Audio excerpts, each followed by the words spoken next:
sur un de ces mondes, il y a le chercheur Harry Seldon qui va se rendre compte que cet empire, tel qu'il existe, va aussi péricliter.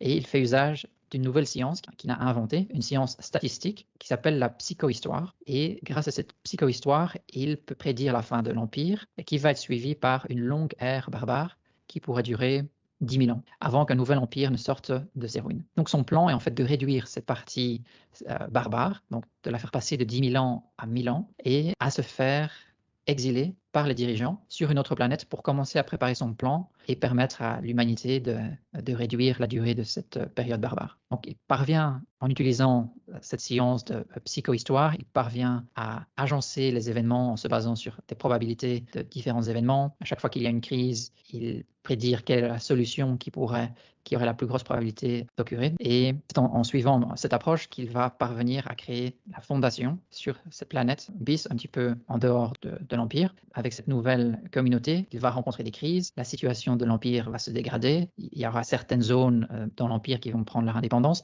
Et en fait, chaque étape avait été prévue et prédit par cette science. Et donc, pendant sa vie, donc il avait déjà un certain âge, il a donné une sorte de liste et d'idées, une certaine approche à suivre pour pouvoir survivre à chaque crise. À la fin de chaque crise majeure, il va réapparaître sous forme d'hologramme pour donner des indices à suivre pour pouvoir passer à l'étape suivante.